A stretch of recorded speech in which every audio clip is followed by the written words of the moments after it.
हमारे चैनल से जुड़ने के लिए YouTube पर यस रामनगर चैनल को सब्सक्राइब करें। खुसूसी खतीब अहले सुन्नत आलिम नबील फाजिल जलील हज़रत अल्लामा मौलाना मुफ्ती रिजवान अहमद साहब किबला खतीब व इमाम जामा मस्जिद सिमना जामा मस्जिद का चौचा शरीफ तशरीफ फरमा है। अब आपसे कुछ कहना नहीं है, ना आपको बहुत ज़्यादा कुछ सुनाना है, इसलिए कि वक्त तेजी से गुजर रहा है। सबसे पहले आइए थोड़ा सा आप माहौल बनाएं, कुछ सुनने सुनाने का और ऐसी बातें सुनने सुनाने का जिससे हमारे और आपकी ज़िंदगी में इनकलाब बर्पा हो जाए इंशाअल्लाह ताला। तो एक मर्तबा किसी को नहीं अपने नबी को पुकारें, कहते या रसूल अल्लाह, और बुलंद आवाज से दीवानों दीवानगी के आलम में कह दो या रसूल अल्लाह। इसलिए कि जब आदमी कहीं भी किसी भी हाल में किसी को पुकारे, मदद मिलेगी नहीं मिलेगी इसका कोई भरोसा नहीं है, लेकिन वो ऐसी बारगाह है अगर वो आदमी पुकारता है तो उसे मदद जरूर मिलती है। सैयदुल उलमा महरवी ने कहा था कि किसी की जय विजय क्यों पुकारें, क्या गरज हमको, हमें काफी है सैयद अपना नारा या रसूल अल्लाह। इसलिए ये नारा लगाएं, पुकारें, कह दें या रसूल अल्लाह, और बुलंद आवाज से कह दें या रसूल अल्लाह। एक शेर में पढ़ रहा हूँ, जैसा कि मैं पिछले साल भी पता नहीं पढ़ा था कि नहीं पढ़ा था, लेकिन पढ़ रहा हूँ। ये नमक की बात मैं इसलिए करता हूँ कि आजकल कुछ लोग पैदा हो गए कि जो नमक खाते भी हैं और गुर्राते भी हैं। खाते तो मदीने वाले सरकार का ही हैं, मगर खाने के बाद गुर्राते हैं। अब मैं शेर में हाजिर कर रहा हूँ आप सबके दरमियान कि चेहरे पे मल के रोज़े सरकार का नमक, चेहरे पे मल के रोज़े सरकार का नमक, कुछ और बढ़ गया है गुनहगार का नमक। अब आप साथ देंगे तो अच्छा लगेगा। पूरा मजमा कहते या रसूल अल्लाह। शायद भाई पीछे आप बैठ गए, पता नहीं क्यों, क्या बात है, आपको आगे बैठना चाहिए, इसलिए कि आप जैसे लोग पीछे हो जाएंगे तो थोड़ा सा मामला इधर उधर हो जाएगा। आप आगे बैठे। चेहरे पे मल के रोज़े सरकार का नमक, कुछ और बढ़ गया है गुनहगार का नमक। हर जख्म पे बिलाल ये कहते थे झूम कर, हर जख्म पे बिलाल ये कहते थे झूम कर। अब आपकी तवज्जो इस पे, हर जख्म पे बिलाल ये कहते थे झूम कर, ये जख्म तो है लज्जते इजहार का नमक। हर जख्म पे बिलाल ये कहते थे झूम कर, ये जख्म तो है लज्जते इजहार का नमक। और मुझे पूरा यकीन है इंशाअल्लाह ताला जो शेर में पढ़ने जा रहा हूं कोई खामोश नहीं बैठेगा। ये जख्म तो है लज्जते इजहार का नमक, और ये जख्म तो है लज्जते इजहार का नमक। अपना हो या पराया, जावेद कोई हो, अपना हो या पराया, जावेद कोई हो, खाते हैं सब के सब मेरे सरकार का नमक। खाते हैं सब के सब मेरे सरकार का नमक, खाते हैं सब के सब मेरे सरकार का नमक। मैदाने जंगे बद्र में ये मानना पड़ा, मैदाने जंगे बद्र में ये मानना पड़ा, अरे लकड़ी उतार देती है तलवार का नमक। मैदाने जंगे बद्र में ये मानना पड़ा, लकड़ी उतार देती है तलवार का नमक, लकड़ी उतार देती है तलवार का नमक। मैदानी जंगे बद्र में ये मानना पड़ा, लकड़ी उतार देती है तलवार का नमक। हजरात अब ज्यादा ना कुछ कहते हुए सबसे पहले मैं चाहता हूँ कि तकरीर हो जाए, फिर उसके बाद 4-5 लोगों का नाम मेरी फहरिस्त में है, अच्छे नात खानों का जो अल्लाह आका के हुजूर हदिये नात पेश करेंगे। बेहतरीन नात खानों का नाम है, इंशाअल्लाह वो तमामी नाम आप सबके सामने आएंगे और समाप्त करेंगे। लेकिन सबसे पहले आइए हम तकरीर समाप्त कर लेते हैं और बिला ताखीर आइए इस्तकबाल कर लें जो इस बस्म के खुसूसी खतीब हैं, खतीब अहले सुन्नत आलिम नबील फाजिल जलील हजरत अल्लामा मौलाना मुफ्ती रिजवान अहमद साहब किबला से बड़े ही अदब एहतराम के साथ हम गुजारिश करने जा रहे हैं वो तशरीफ ले आए। नारे तकबीर, पूरी बेदारी के साथ एक एक हाथ उठा के नारा लगाए, नारे तकबीर, नारे रिसालत, उलमाए अहले सुन्नत। मसलके आला हजरत उर्से शहीदे मिल्लत फैजाने मखदूमे सिमना नारे तकबीर नारे रिसालत। अब आदमी कुछ और हमारी नजर में है, जब से सुना है यार लिबासे बशर में है और खुशबू से जान जाते थे असहाबे मुस्तफा। सरकार का कयाम कहां किसके घर में है और आशिक ने 2 कदम में दरे यार पा लिया। आलिम का खानदान अभी तक सफर में है। पर जलवा फरोज उलमाए कराम व शोराए इस्लाम व मुअज़्ज़ज़ सामईन, अस्सलामु अलैकुम व रहमतुल्लाहि व बरकातुहू।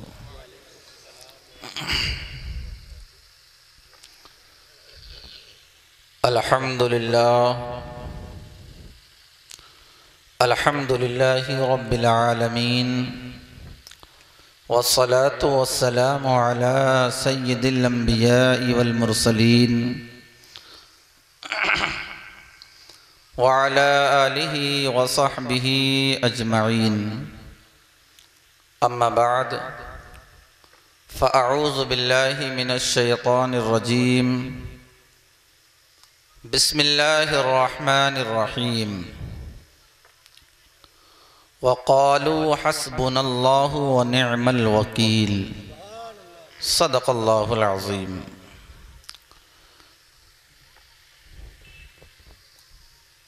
मुअज़्ज़ज़ सामईन,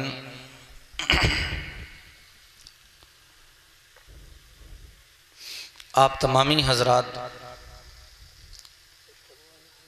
लायक़ मुबारकबाद हैं कि हर साल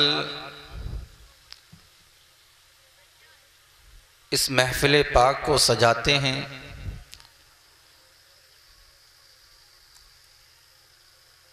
और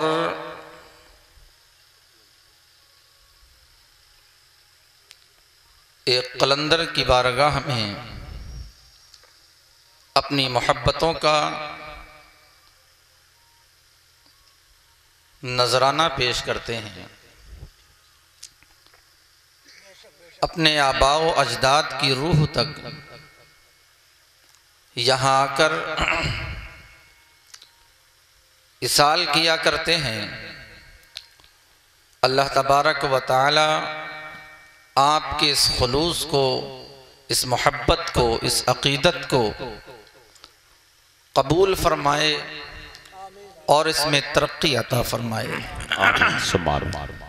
और मैं देख रहा हूँ अल्हम्दुलिल्लाह कई मर्तबा ये खिदमत करने का मुझे मौका मिला है। जब भी आया हूँ तो अल्हम्दुलिल्लाह आप लोगों ने अपनी मोहब्बतों का जो खुलूस पेश किया है उसमें हर दिन इजाफा है।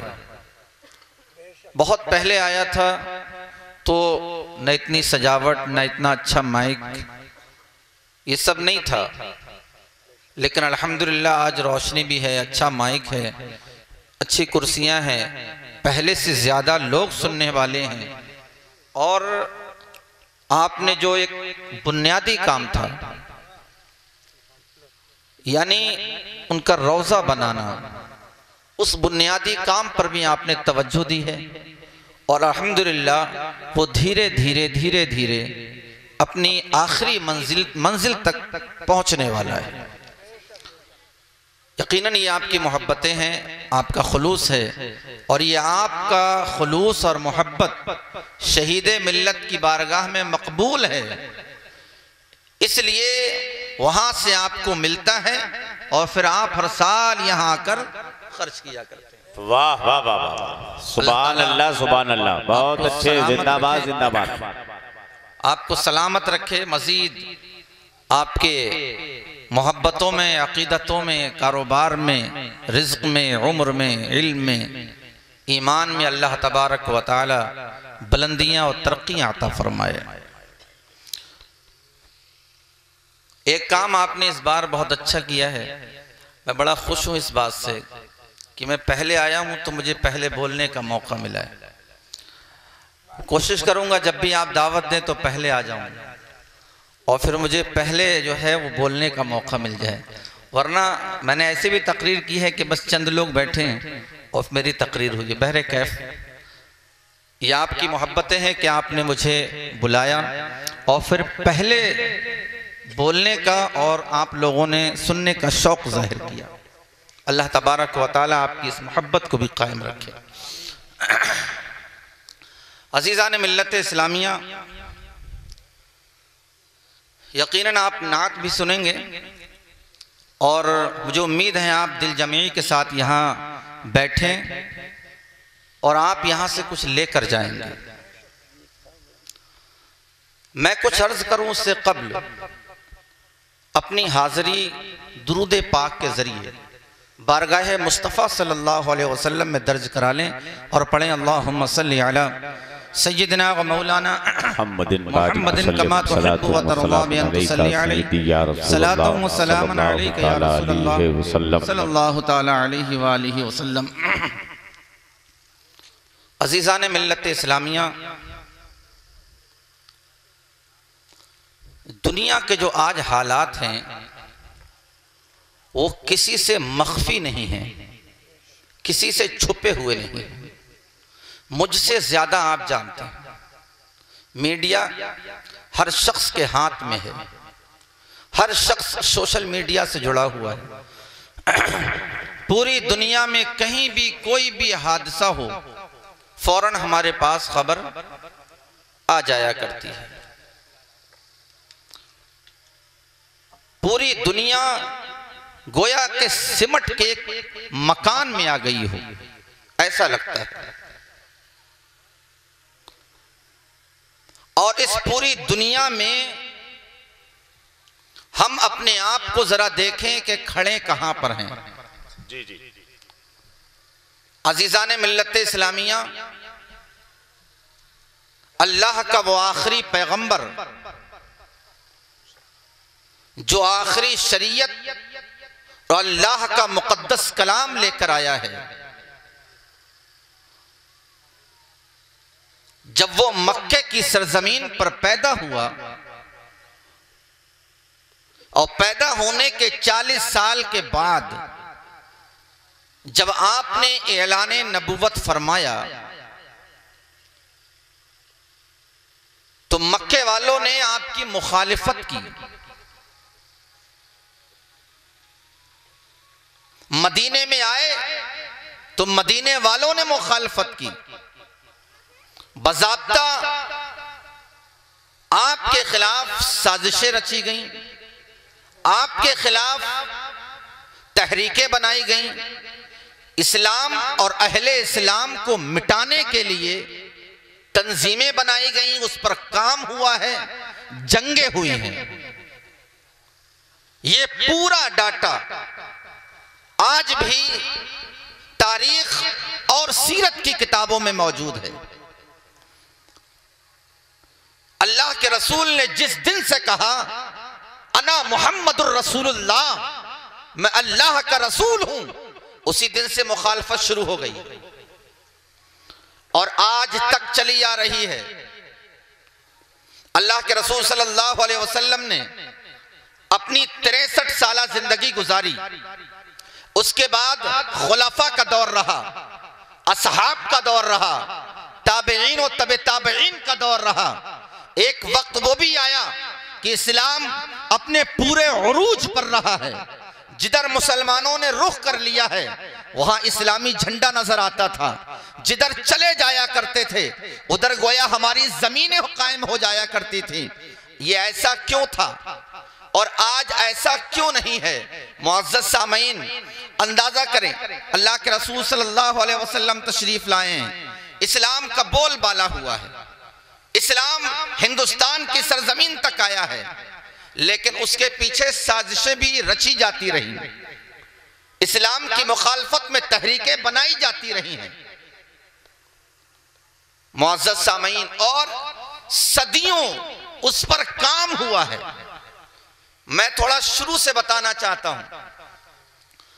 अगर हम तारीख का बाब उठाकर देखें, इस्लामी जंगों का तारीख का बाब उठाकर देखें, तो हमने देखा यह है, जब हम बद्र में थे मुट्ठी भर थे, गैरों की तादाद ज्यादा थी। जब उहद में आए कम थे, गैरों की तादाद ज्यादा थी। खैबर में आए कम थे, गैरों की तादाद ज्यादा थी। खंदक में आए कम थे, गैरों की तादाद ज्यादा थी। हुनैन में आए कम थे, गैरों की तादाद ज्यादा थी। अल मुख्तसर ये है कि अगर कुतुबे अहदीस और कुतुबे तारीख का पूरा चिट्ठा उठाकर देखा जाए तो हमेशा तादाद हमारी कम रही है, लेकिन गैरों पर हम हावी रहे हैं। वाह वाह वाह वाह वाह वाह, गैरों पर हम हावी रहे हैं। जब हुजूर का दौर खत्म हुआ, हजरत सिद्दीक अकबर का दौर आया, दौरे सिद्दीक में आप देखें तादाद हमारी कम थी। हजरत उमर का दौर आया, हर जंग में तादाद कम रही है। खालिद बिन वलीद की न जाने कितनी जंगें हुई हैं, हर जंग में तादाद कम रही है। कई जंग तो ऐसी हुई है मुसलमानों की तादाद 10,000 है तो गैरों की तादाद 1 लाख हुआ करती थी। आप अंदाजा करें, 10,000 एक तरफ है, 1 लाख एक तरफ है।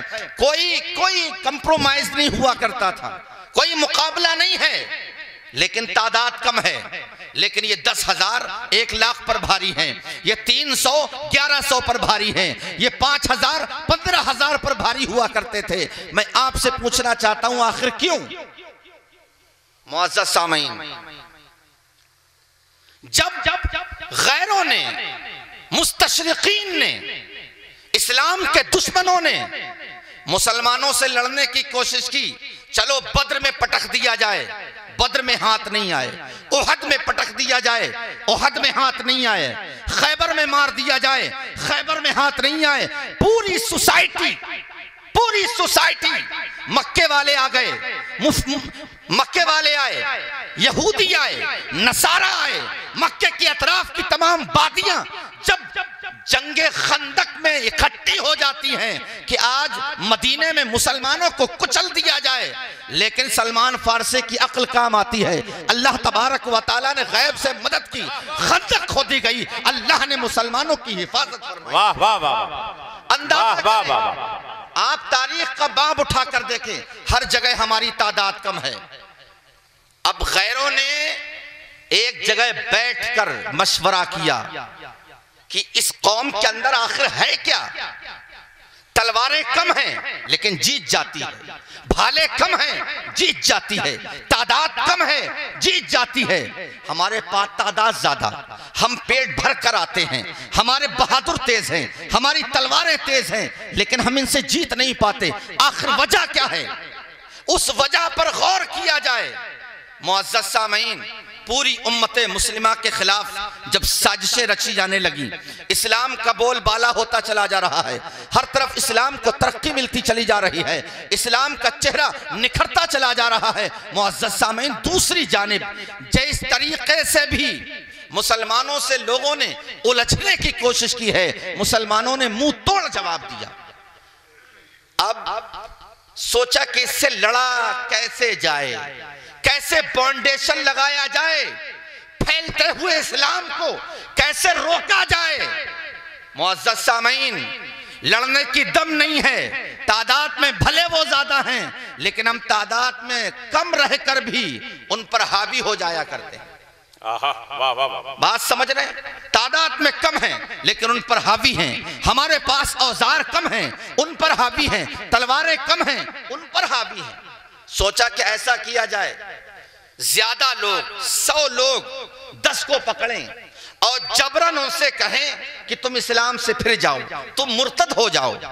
इस पर भी दुश्मनाने इस्लाम ने अमल किया तो क्या देखते हैं, 10 तो बहुत दूर की बात है, अगर किसी एक सहाबी को या एक मुसलमान को खौलते हुए तेल में डालने का डर दिखाया जाता है कि देखो अगर तुम इस्लाम को छोड़ दोगे तो तुम्हें जन्नत नहीं, तुम्हें दुनिया में जन्नत मिल सकती है, अगर तुम इस्लाम को छोड़ोगे तो तुम्हें जिंदगी मिलेगी, और अगर तुम इस्लाम के दामन में रहोगे तो तुम्हें खौलते हुए तेल में डाल दिया जाएगा। एक मर्दे जरी, एक मर्दे कलंदर, एक मुसलमान ये कहता है मुझे खौलते हुए तेल में चला जाना ये पसंद है, लेकिन मैं अपने हाथ से दामने इस्लाम को छोड़ दूं, इश्क़ मुस्तफ़ा को छोड़ दूं, कुरान की तालीमात को छोड़ दूं, ये मुझसे कभी नहीं हो सकता। लिहाजा एक हरबा इस्तेमाल किया कि इस कौम को लड़कर खत्म कर दिया जाए, लेकिन ये कौम पीछे न हटी और इसे लड़कर हराया न जा सका।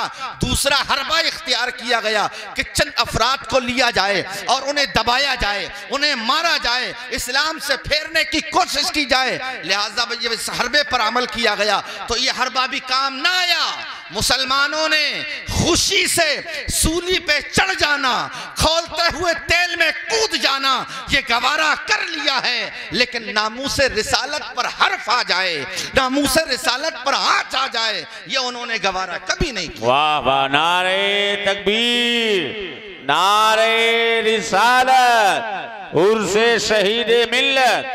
वाह वाह वाह वाह। अब मुसलमानों के दुश्मनों ने, अहले इस्लाम के मुखालिफीन ने सोचा कि इस कौम को लड़कर नहीं रोका जा सकता है, इस कौम को दबाकर नहीं रोका जा सकता है, इस कौम को लालच देकर नहीं रोका जा सकता है, इस कौम को मुर्तद नहीं बनाया जा सकता है, कोई तीसरा रास्ता इख्तियार किया जाए। बड़े बड़े दानिशवरों ने बैठकर साल हा साल तक सोचा, साल हा साल तक मंसूबा बनाया, साल हा साल इसमें अपनी अक्लें खपाई कि आखिर कौन सा ऐसा काम किया जाए कि इस बढ़ती हुई आबादी को, इस बढ़ती हुए फिरके को, इस बढ़ते हुए तबके को रोका जाए। बहरे कैफ एक लाए अमल उन्होंने वजूद में लेकर आए और फिर सदियों उस पर काम किया, सदियों काम किया उन्होंने, और सदियों काम करने का आज हमारे सामने रिजल्ट आया। रिजल्ट क्या आया? रिजल्ट ये आया दोस्तों, उन्होंने काम इस बेस पर किया, उन्होंने काम ये किया कि इस कौमे मुस्लिम से लड़ा तो नहीं जा सकता। लड़ा जानते हो क्यों नहीं जा सकता है? लड़ा इसलिए नहीं जा सकता इस कौम से कि तमाम कौमें, तवज्जो चाहता हूं, हर कौम जीने के लिए लड़ा करती है, लेकिन कौमें मुस्लिम मरने के लिए लड़ा करती है। दोस्तों एक बात याद रखें, हमारा यही तो इक्तिदार रहा, यही तो हमारा मंसूबा रहा, यही तो हमारा चलन रहा है दोस्तों कि दुनिया की कौमों ने इक्तिदार हासिल करने के लिए कुर्बानियां दी हैं, दुनिया की कौमों ने जीने के लिए कुर्बानियां दी हैं, लेकिन कौमे मुस्लिम का ये वतीरा रहा है कि वो मरने के लिए कुर्बानियां दिया करती है। और जो कौम जीने के लिए नहीं मरने के लिए लड़ा करती है, उस कौम को कोई हरा ही नहीं सकता है। वाह वाह वाह वाह वाह वाह। हम मरने के लिए क्यों लड़ते हैं? इसलिए कि हमारा अकीदा यह है मरने के बाद, शहीद होने के बाद कोई मरता ही नहीं है दोस्त। अल्लाह तबारक व तआला उसे ऐसी जिंदगी दिया करता है, ऐसी हयात दिया करता है कि उस हयात को देने के बाद बंदों से कहता है कि ये मरा नहीं है, मरने के बारे में सोचना भी नहीं इसके हक में। वाह वाह वाह वाह वाह, क्या कहने, सुभान अल्लाह सुभान अल्लाह। जो जीने के लिए लड़ा करते हैं वो जीत नहीं सकते, लेकिन जो मरने के लिए लड़ा करते हैं उनसे लड़ना इतना आसान काम नहीं हुआ करता है। बहरे कैफ इस कौम से लड़ा नहीं जा सकता, इस कौम को बदला भी नहीं जा सकता है, तो इस कौम के लिए क्या किया जाए? तो अब इस पर काम हुआ कि इस कौम को न तो मारा जा सकता है और न इस कौम को बदला जा सकता है, कोई तीसरा रास्ता इख्तियार किया जाए। तीसरे रास्ते पर अमल हुआ और सदियों उन्होंने मेहनत की, सदियों उन्होंने मेहनत की इस पर। रिजल्ट आज सामने आया, रिजल्ट ये सामने आया कि ये कौमे मुस्लिम है, इसका नाम चेंज नहीं किया जा सकता है। इसको अब्दुल्ला से इसका नाम राजू और राम शंकर नहीं रखा जा सकता है।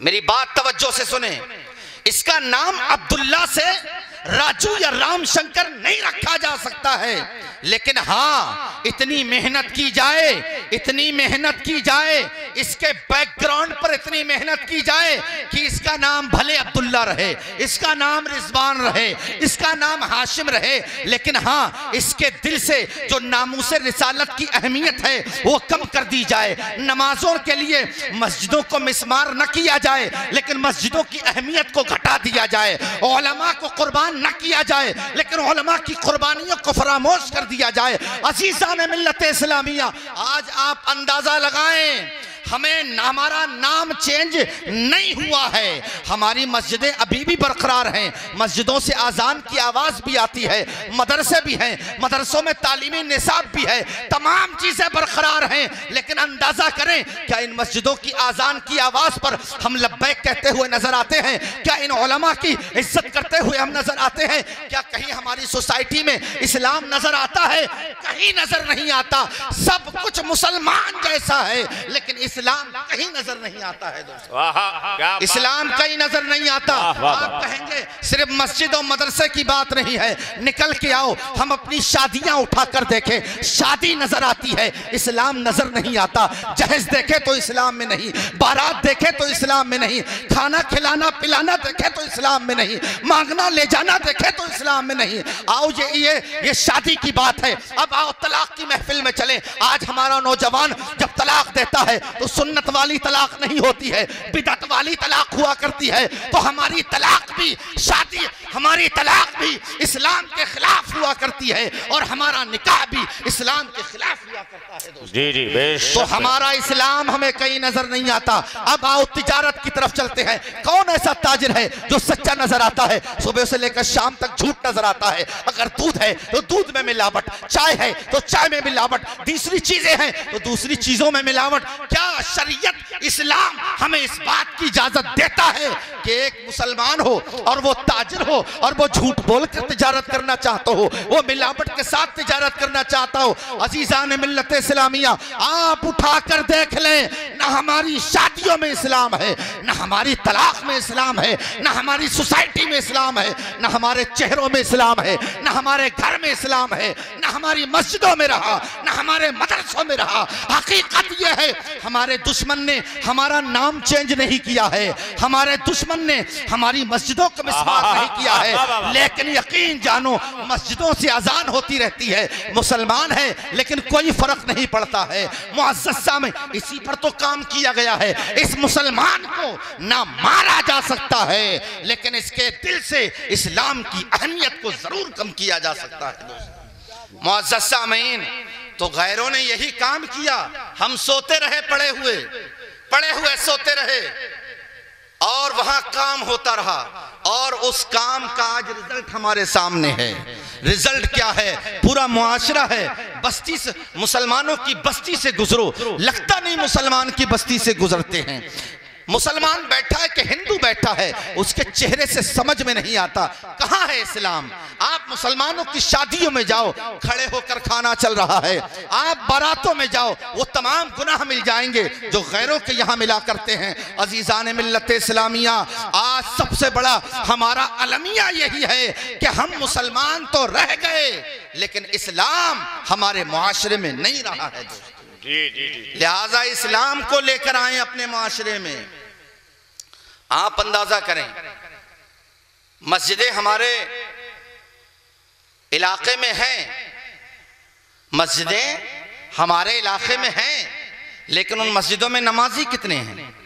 हर वक्त अजान की आवाज आती है हमारे कानों में। क्या कभी हम अजान की आवाज पर लब्बैक कहते हुए नजर आते हैं? नहीं आते। ना हमारे बच्चों पे कोई फर्क, ना हमारी बीवी पे कोई फर्क, ना हमारी जात पर कोई फर्क पड़ता है। मेरे अजीज मैं आपसे पूछना चाहता हूं, कहां है इस्लाम? कहाँ है इस्लाम? इस्लाम किस चीज का नाम है? सुने, ये जो नमाज है जिसे हम नमाज कहते हैं, जब सहाबा के दौर में अजान हुआ करती थी तो तमाम सहाबा इकराम, खुद मुस्तफ़ा जाने रहमत जो अंबिया का इमाम है, पूरी कायनात से अफजल है, उसकी जात हमें यह बताती है कि जब वो चलने फिरने से माजूर हो गया तो असहाब से कहता है मुझे पकड़कर मस्जिद तक ले चलो, मैं नमाज जमात के साथ पढ़ना चाहता हूँ। मैं नमाज जमात के साथ पढ़ना चाहता हूं। वो था इस्लाम, वो था इस्लाम। पूरे मुआशरे के अंदर, सहाबा के पूरे दौर के अंदर फर्क इस बात का किया जाता था कि जो मुसलमान है वो नमाजी है और जो बेनमाजी है वो मुसलमान ही नहीं है। दोस्तों, सहाबा के दरमियान एक काफिर और एक मुसलमान का जो मुआजना होता था वो इस पर नहीं होता था दाढ़ी है कि नहीं, इस पर नहीं होता कारोबार कैसा है, इस पर नहीं होता कितना अल्लाह अल्लाह करता है, इस पर होता था कि ये शख्स नमाज पढ़ता है कि नहीं पढ़ता है। अगर नमाज पढ़ता है तो मोमिन है, बेनमाजी है तो काफिर है। दोस्तों, आज यही तो है हमारे पास। मस्जिदें हमारी बरकरार हैं, खूबसूरत हैं, लाउड स्पीकर अच्छे लगे हैं, लेकिन नमाजी नहीं है। इसी पर तो काम हुआ है और वो अपने काम में कामयाब है। आज हम देखें गुनाह के दलदल में फंसते चले जा रहे हैं। हमारी जवान बच्चियां घर में बैठी हैं, उनके लिए निकाह नहीं, उनके लिए रिश्ते नहीं मिला करते हैं। कोई गरीब है बेचारा लेकर बैठा है, कोई अमीर है तो लेकर बैठा है, किसी की बच्ची कम पढ़ी है तो लेकर बैठा है, कोई बेचारी कोई कम खूबसूरत है तो वो लेकर बैठा है। मैं आपसे पूछना चाहता हूं, क्या यही मुआशरा है? इस्लामी यही मुआशरा है? इस्लामी मुआशरा क्या है? मैं आपको बताना चाहता हूं। एक सहाबी रसूल है हजरत अब्दुल्ला, अल्लाह के रसूल सल्लल्लाहु अलैहि वसल्लम की बारगाह में जब आते हैं तो अपने चेहरे पर नकाब डाल लेते हैं। मेरे आका ने पूछा तुम कौन हो, कहां से आए हो, चेहरे पर नकाब क्यों है? तो अब्दुल्ला ने कहा मैंने सुना है कि आप गरीबों के मसीहा हैं, मैंने सुना है कि जो आपकी बारगाह में आता है वो मायूस नहीं जाता है, मैं भी यही सोच कर आया हूं। मेरे आका ने इरशाद फरमाया ऐ शख्स जरा सुनो, अपना नकाब हटाओ। हजरत अब्दुल्ला ने कहा हुजूर अगर नकाब हटा दूं तो आप अपनी निगाहों को फेर लेंगे, मैं इतना बदसूरत हूं, इतना बदसूरत हूं कि मुझे कोई पसंद नहीं करता है। हजरत आका करीम सल्लल्लाहु अलैहि वसल्लम ने जब ये सुना तो हजरत अब्दुल्ला ने कहा या रसूलल्लाह अगर मुझे कोई करीब से देखता है तो वो सिर्फ मेरी माँ है जो मुझे प्यार किया करती है, वरना मुझे कोई करीब से देखना पसंद नहीं करता। हजरत अब्दुल्ला ने जब ये कहा तो रसूलुल्लाह ने कहा ऐ अब्दुल्ला अपना नकाब हटाओ, ये मोहम्मद अरबी तुम्हें देखना चाहता है। जब हजरत अब्दुल्ला ने नकाब उठाया तो अल्लाह के रसूल सल्लल्लाहु अलैहि वसल्लम ने अपना चेहरा फेरा नहीं बल्कि अपने करीब बुलाया और पेशानी को बोसा दिया। जब ये अखलाक मुस्तफा का देखा तो हजरत अब्दुल्ला कदमों पे गिर जाते हैं और कहते हैं या रसूल अल्लाह मुझे कलमा पढ़ाकर हल्का इस्लाम में दाखिल कर लें। सुभान अल्लाह। जब हल्का इस्लाम में दाखिल होते, तवज्जो चाहता हूँ, हल्का इस्लाम में दाखिल हो गए, एक दो दिन ही गुजरा था, मुस्तफा की बारगाह में आकर कहा या रसूल अल्लाह मैं बड़ा काला कलोटा हूँ, मैं ये चाहता हूँ कि मेरा भी निकाह हो जाए, मैं ये चाहता हूँ मेरी भी शादी हो जाए, मैं ये चाहता हूँ मेरी भी नस्ल चले, मैं ये चाहता हूँ मेरे यहाँ भी बच्चे हों। या रसूल अल्लाह अगर आप चाहे तो मेरा निकाह करा दे, या रसूल अल्लाह अगर आप चाहे तो निकाह करा दे। हजरत अब्दुल्ला ने जब हुजूर से ये अर्जी पेश की तो मेरे आका ने कहा ए अब्दुल्ला तुम ये बताओ मदीने की किस लड़की से शादी करना चाहते हो? हजरत अब्दुल्ला ने कहा या रसूल अल्लाह जिससे आप चराए करा देंगे, मैं उस पर राजी हूँ। मेरे आका ने तमाम सहाबा को बुलाया, बुलाने के बाद कहा जरा बताओ मदीने की सबसे खूबसूरत लड़की कौन सी है? कुर्बान जाओ नबी रहमत पर, मदीने की सबसे खूबसूरत लड़की कौन सी है? लोगों ने बताया या रसूल अल्लाह फला ताजिर है और मुसलमान है, उसकी लड़की बड़ी हसीन है। हजरत अब्दुल्ला से मेरे आका ने कहा अरे अब्दुल्ला जाओ उसके दरवाजे पर जाओ और अपना पैगाम निकाह लेकर जाओ और उसे कहना नबी दो जहां रहमतुल लिल आलमीन ने मुझे तुम्हारे दरवाजे पर भेजा है, लिहाजा तुम अपनी लड़की का हाथ मेरे हाथ में दे दो। हजरत अब्दुल्ला जब उसके दरवाजे पर पहुंचते हैं, दस्तक देते हैं और कहते हैं मुझे मुस्तफा ने भेजा है। पूछा कौन हो, कहां से आए हो? कहा फला जगह से आया हूं, अभी नया नया मुसलमान हुआ हूं, शादी करना चाहता हूं, नबी ने आपके दरवाजे पर भेजा है। उस लड़की के बाप ने कहा अय अब्दुल्ला सुनो, मेरी लड़की चांद का टुकड़ा है, मदीने का कोई ऐसा शख्स नहीं है, बड़े से बड़ा आदमी जिसके घर में रिश्ता भेज दूं तो मेरी बेटी का रिश्ता ठुकरा दे। तुम्हें शर्म नहीं आती? जरा अपना चेहरा तो आईने में देख लिया होता। एक बार मेरे दरवाजे पर आने से पहले अपना चेहरा आईने में देख लिया होता। हजरत अब्दुल्ला ने जब ये अल्फाज सुने तो मायूस हो गए। मायूसी के आलम में जब वापस आने लगे तो उसकी बीवी यानी उसकी बेटी जिसके लिए निकाह का पैगाम गया था उसने सुन लिया। कहा वालिदे गिरामी क्या बात है, किसको डांट रहे थे, किसको फटकार रहे थे? कहा है मेरी बेटी, ऐ मेरे लखते जिगर सुनो सुनो, एक काला कलोटा इंसान था जो अपना नाम अब्दुल्ला बता रहा था, वो तुमसे रिश्ता के लिए बात करने आया था, तुम्हारा हाथ मांगने आया था, मैंने उसे भगा दिया। कहा क्यों भगा दिया, कहां से आया था? कहा कह रहा था मुस्तफा जाने रहमत ने भेजा है, नबी आखिर दो जहां ने भेजा है, रहमतुल लिल आलमीन ने भेजा है। तो अब बेटी के अल्फाज सुने। बेटी ने अपने बाप से कहा ऐ वालिदे गिरामी आप फौरन जाएं, उसको वापस लेकर आए, जरा कुर्बान जाए अपनी हस्ती पर और अपने मुकद्दर पर कि पूरे मदीने में अगर मुस्तफा ने किसी घर का इंतखाब फरमाया है तो हमारे घर का इंतखाब फरमाया है, लिहाजा उसको लेकर आए। अगर मेरा रिश्ता मुस्तफा ने उस काले इंसान से लगाया है तो मुझे काला नहीं देखना है, मुझे नबी का इशारा देखना है। मुझे काला नहीं देखना, मुझे रंग नहीं देखना, मुझे नस्ल नहीं देखना है, मुझे नबी करीम सल्लल्लाहु अलैहि वसल्लम की मोहब्बत देखनी।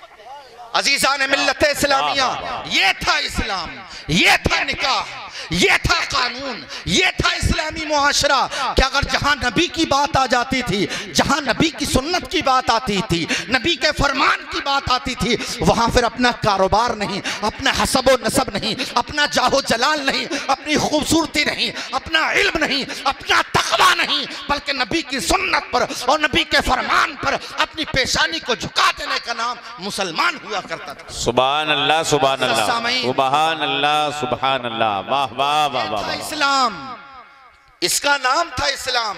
मैं आपसे ये नहीं कह रहा हूं कि मैं कुछ ज्यादा बोल रहा हूं। आप खुद कापी कलम लेकर बैठे, अपनी शादियों में बैठे और तलाश करें इस्लाम कहां है। वाह वाह वाह, बात समझ रहे? शादियों में बैठे कलम लेकर और तलाश करें कितने दाढ़ी वाले आते हैं, कितने गैर दाढ़ी वाले आते हैं, कितने नमाजी आते हैं, कितने फासिक आते हैं, कितने हलाली आते हैं, कितने हलाल खाने वाले आते हैं, कितने हराम खाने वाले। नोट करें, नोट करें। आप पूरे गांव को लेकर बैठे देखें कितने लोगों ने दीनदार में रिश्ता किया है, कितने लोगों ने गैर दीनों में रिश्ता किया है। अंदाजा करें कहीं सोसाइटी के अंदर हमें इस्लाम नजर नहीं आता, फकत मुसलमान का नाम नजर आता है दोस्तों।